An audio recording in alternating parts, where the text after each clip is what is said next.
देखो मेरा आपने मुझसे झूठ बोला। आपको चोट नहीं लगी, आप चल सकते हैं। और वो निशान आपके कदमों के, राइट?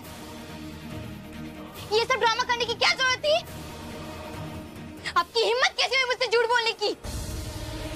देखिए मैं आपको सब कुछ समझा। प्लीज, मुझे कुछ समझाने की जरूरत नहीं है। आप एक नंबर के झूठे इंसान हैं।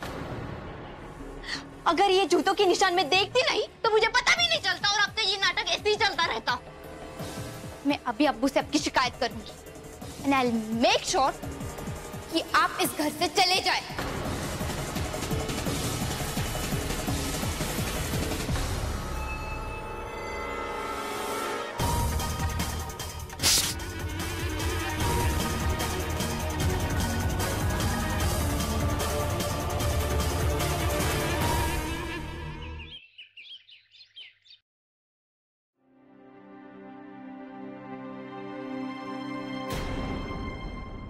ये ना वहां रख देना ध्यान से, और इसे भी हटा के रख देना।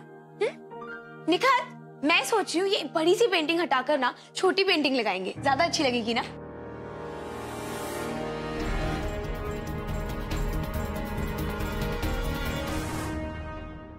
और ये जो दीवार है इसकी पेंटिंग भी चेंज करवा देंगे। जी बाजी। नहीं अम्मी ने लास्ट टाइम कब पेंट करवाया था।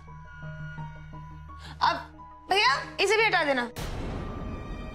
अरे ये क्या हो रहा है? हाँ क्या कर रहे हो तुम लोग? हाँ वो अम्मी फ्लोरिंग पुरानी हो गई है ना तो चेंज करवा रहे हैं। तो हाँ ठीक है, फर्श का काम होना था ना तो फर्श चेंज कराओ, पेंटिंग क्यों हटा रही हो? वो हम सोचे थे कि दीवारें पेंट करवा दें। देखो ना पेंट खराब हो गया है। अब मेरी ना फरहान भाईजान और इमरान से भी बात हो गई है, उन्होंने भी हाँ कह दिया है। हाँ मी, वैसे भी सब पुराना हो चुका है, रीपेंटिंग करवा लेते हैं। रीपेंट?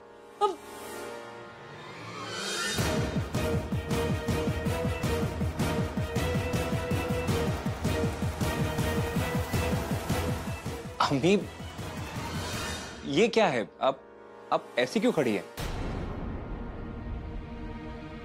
अम्मी साइड में आइए। भैया ये पेंटिंग को हटा दीजिए प्लीज। अब नहीं फरहान, वो बेटा मेरी तबीयत खराब है बेटा। हाँ और ये सब काम होगा ना तो उससे बहुत शोर होता है और उससे मेरे सर में दर्द होगा बेटा, तुम्हें तो मालूम है ना। अम्मी प्लीज करने दीजिए ना। नजमा तुम मेरा यकीन मानो, मैं बहुत बीमार हूँ। हाँ और मुझसे ना ये सब दर्द बर्दाश्त नहीं होगा बेटा। अम्मी हम आपको कोई तकलीफ नहीं होने देंगे। जी अम्मी आप इत्मीनान रखिए, ठीक है। अरे मैंने कह दिया ना कि घर में कोई काम नहीं होगा, जो मैंने कह दिया सो कह दिया।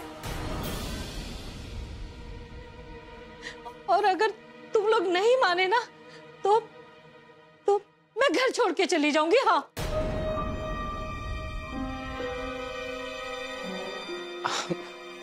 अरे अम्मी कोई बात नहीं है, आप रिलैक्स, हम बाद में करवा लेंगे, ऐसी क्या बात है।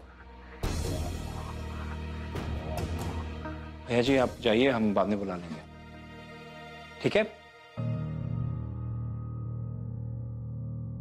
चलो निकल।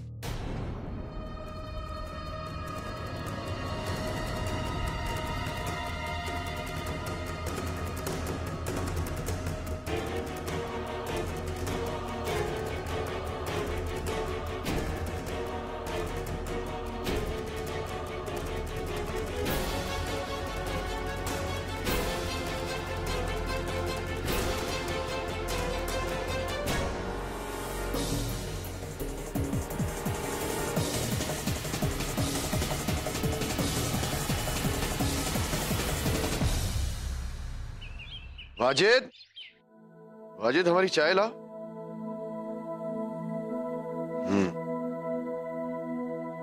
देखें तो सही हमारे मुल्क में क्या तब्दीलियां हो रही हैं।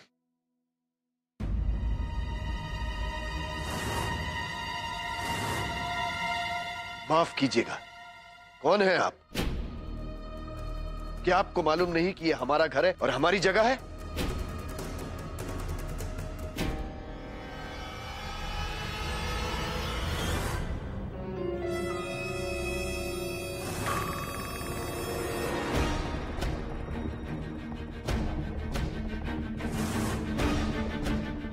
आपका घर, आपकी जगह।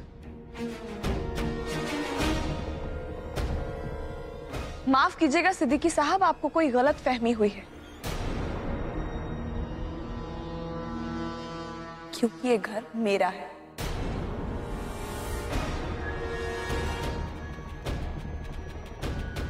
और क्योंकि अगर घर मेरा है तो जाहिर सी बात है ये जगह भी मेरी है।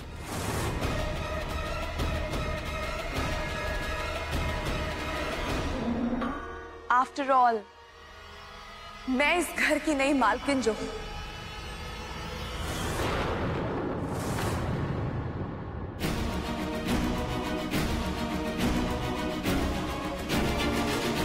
बकवास मत करो। क्या नशा करना शुरू कर दिया है?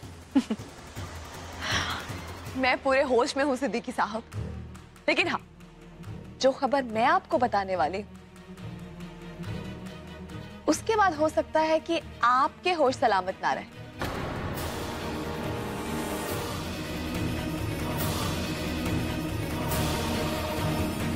कैसी खबर? खबर यह है सिद्दीकी साहब कि मिस्टर राशिद अहमद खान ने अपने हिस्से की सारी प्रॉपर्टी अपने बड़े बेटे मिस्टर असद अहमद खान के नाम कर दी।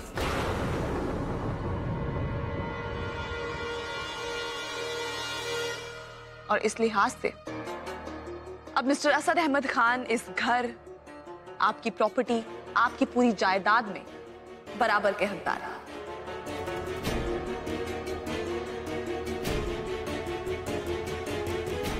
और उनकी होने वाली बीवी होने के नाते मैं भी। बच्चे जब पानी में चांद की परछाई देखते हैं तो उन्हें ऐसा लगता है कि उन्हें चांद मिल गया। तुम्हारी भी हालत कुछ ऐसी ही है।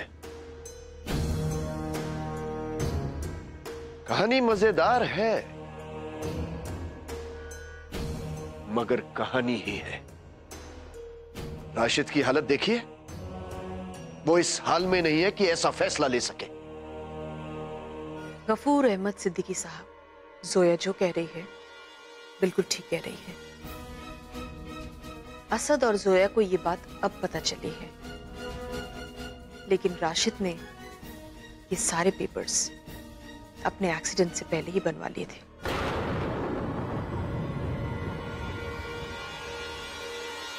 राइट जोया? एग्जैक्टली फूफी। तो सिद्दीकी साहब, भाई जरा मुस्कुराइए। आखिर बराबर के हिस्सेदार से बात कर रहे हैं आप। साहब, ऑफिस से आपके लिए फोन।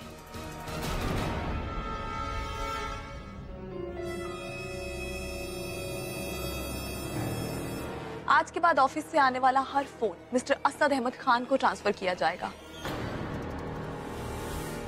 क्योंकि यह सब कुछ वही तो हैंडल करने वाले हैं और बहुत जल्द बिजनेस भी टेक ओवर कर लेंगे।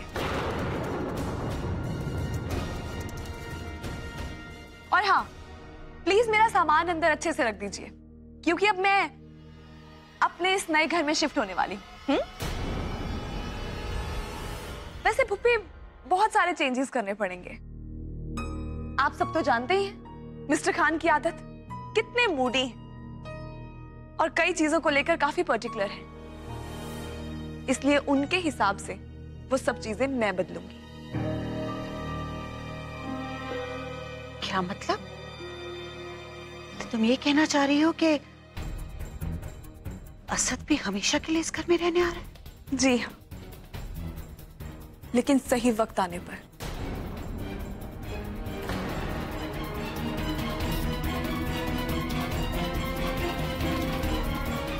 आइए फुप्पी।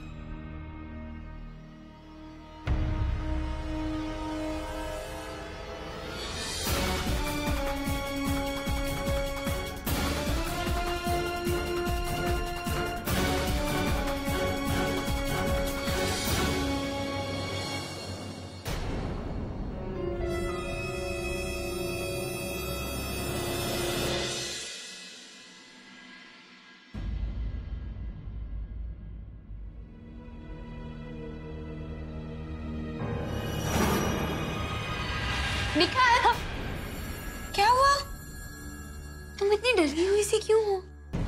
किचन में कॉकरोच है क्या? तुम भी ना। तुम्हें पता है मेरे कॉलेज में ना एक मेरी फ्रेंड थी, वो तुम्हारी तरह हर चीज से डरती थी। वो तो कहती थी कि केमिस्ट्री लैब में जो स्केलेटन है ना वो चलता है। निखत, अगर हर चीज से डरोगी तो हर चीज में भूत दिखाई देगा। नहीं बाजी, मैं हमेशा इस तरह से नहीं डरती हूँ, पर पता नहीं क्यों ये घर। तुम इस घर में नई हो ना, बस, और कोई बात नहीं है। अच्छा ये देखो, तुम्हारे लिए क्या आया है? ये क्या है?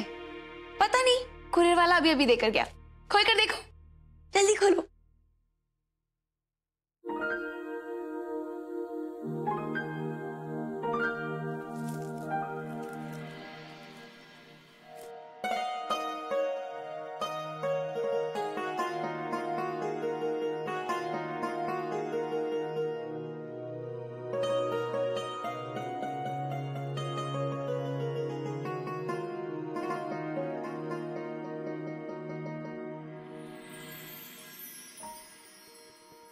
ओहो, दिल किया तो भेज दिया। वाह बाजी, आप भी ना। अरे तुम्हें पता है ये लहंगा नहीं है, डिब्बे में पैक होकर मोहब्बत आई है तुम्हारे लिए। बाजी, इसे शर्मा क्या रही हो? अब फरहान भाईजान ने कुछ भेजा है तो इसे ट्राई नहीं करोगी? आखिर फरहान भाईजान को भी तो तोहफा मिलना चाहिए। बाजी प्लीज। अब हमारे पास यही एक रास्ता है। Are you sure, Zoya? हम जो कर रहे हैं, is that really going to work? Of course, puppy, हमें कोशिश तो करनी ही पड़ेगी। मिस्टर खान की अब्बू की बेगुनाही का इतना बड़ा सबूत इस घर में छिपा है। We have to try.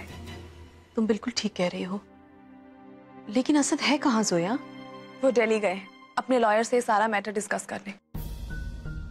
मेरा यहाँ आना, ये सब करना, ये प्लान हम दोनों का ही है। अल्लाह का लाख लाख शुक्र है, असद को कम से कम यकीन तो हुआ कि राशिद बुरे इंसान नहीं है, सिर्फ हालात के मारे हैं। अल्लाह से यही दुआ करूंगी कि जल्द से जल्द ये पूरा सच सामने आए। ऐसा ही होगा पुप्पी, बस एक बार वो पेपर्स मिल जाए, उसके बाद सारा सच सबके सामने आ जाएगा। मैं और आप घर में वो पेपर्स ढूंढते हैं, और मिस्टर खान ने डिसाइड किया है कि वो घर के बाहर रह के जो भी क्लू हो सका वो सब इकट्ठा करेंगे। सोया, पेपर्स कहीं भी हो सकते हैं, हमें कोई भी जगह छोड़नी नहीं चाहिए। एग्जैक्टली। और मैंने तो सोच भी लिया है कि करना क्या है।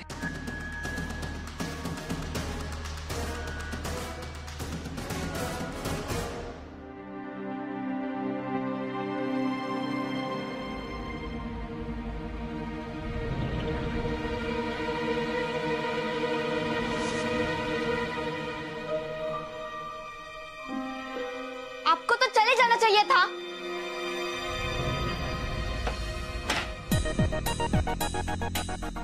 और आपको भी अपने अब्बू से कहकर मुझे घर से निकलवा देना चाहिए था। पर कैसे निकालेंगे? घर अब अकेला उनका नहीं रहा। बिजनेसमैन, इंफॉर्मेशन की कीमत समझता हूं, खासकर यूजफुल इंफॉर्मेशन की। जितनी होशियारी दिखानी है ना दिखा दीजिए, लेकिन एक बात कान खोल के सुन लीजिए, आपको मैं इस घर से निकलवा के रहूंगी। आप जैसी खूबसूरत लड़की कोई ख्वाहिश करे तो उससे टालना बहुत मुश्किल होता है।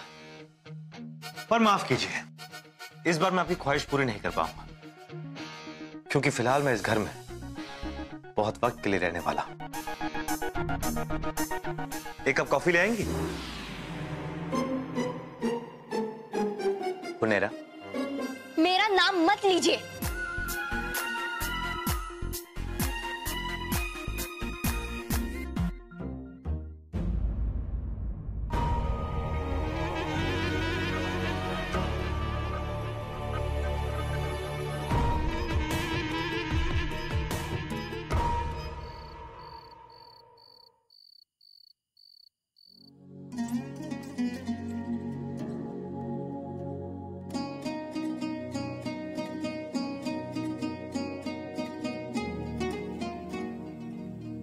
पुप्पी,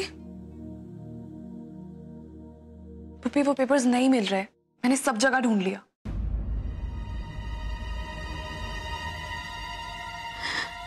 कहीं ऐसा तो नहीं है कि राशिद ने वो पेपर्स वकील साहब के यहाँ भिजवा दिए हो? नहीं, मिस्टर खान ने पूछा था उनसे, उनके पास पेपर्स नहीं है।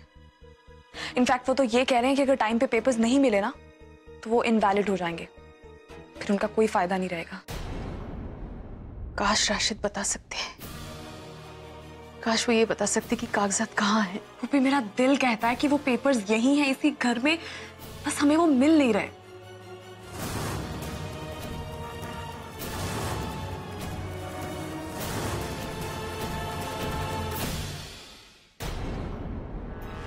जी, उनके पास वो कागजात कैसे हो सकते हैं?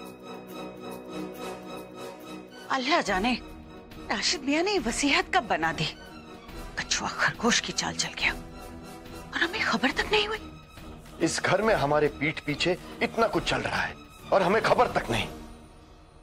अल्लाह ही जाने रजिया, इस सब का अंजाम क्या होगा। जी आप फिक्र मत करिए, कोई ना कोई रास्ता तो जरूर निकलेगा। फिक्र कैसे ना करें रजिया। एक और असद ने तमाम बिजनेस और प्रॉपर्टीज पर, यहां तक कि हमारे घर पर हक जमा लिया है, और दूसरी ओर वो अनजान शख्स जो हमारे गुजरे हुए कल के राज को अपने सीने में छुपाए बैठा है। बहुत बुरा वक्त चल रहा है रजिया, बहुत बुरा वक्त।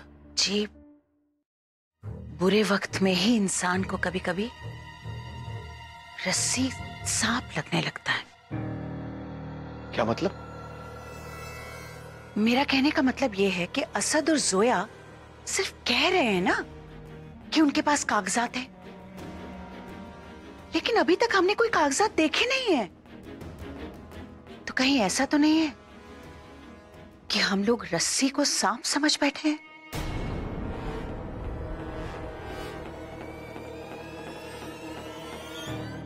तुम्हारे कहने का मतलब है कि जोया झूठ बोल रही है? मेरा कहने का मतलब सिर्फ इतना है कि जब तक हम अपनी आंखों से न देख लें, हमें किसी भी चीज पर एतबार नहीं करना चाहिए।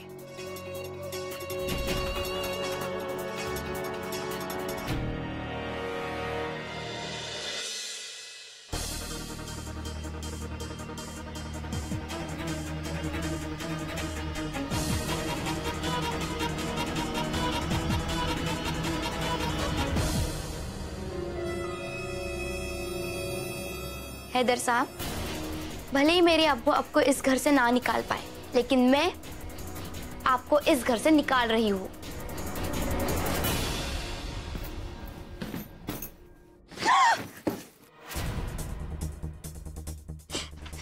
छोड़िए मुझे, मैंने कहा छोड़िए मुझे। शरीफ घरों की लड़कियां मेहमानों के साथ इस तरह सलूक नहीं किया करती। मैं कहीं नहीं जाऊंगा, यही रहूंगा तुम्हारे साथ।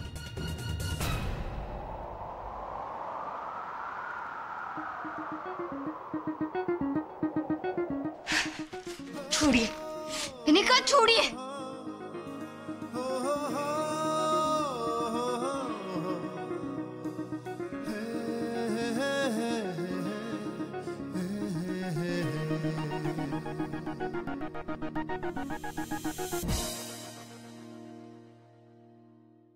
सोया, हमें वो पेपर्स उनसे पहले ढूंढने होंगे। कहीं वो पेपर्स उनके हाथ लग गए तो। ऐसा मत कहिए भूपी, अगर वो पेपर्स उन्हें हमसे पहले मिल गए ना तो वो उन पेपर्स को फाड़ देंगे, जला देंगे, कुछ भी करेंगे, लेकिन हमारे हाथ नहीं लगने देंगे। हमें वो पेपर्स ढूंढने ही होंगे। आप फिक्र मत कीजिए, हमें वो पेपर्स मिल जाएंगे, ट्रस्ट मी। मैं ऐसा कुछ करूंगी कि उनका ध्यान पेपर्स की तरफ जाएगा ही नहीं। मैं जानती हूँ तुम और असद पूरी कोशिश करोगे सोया, लेकिन मैं ये भी जानती हूँ कि इस राज की जड़ें 17 साल गहरी हैं। ये तमाम राज मानो 17 साल की गर्द के नीचे दबे हुए हैं।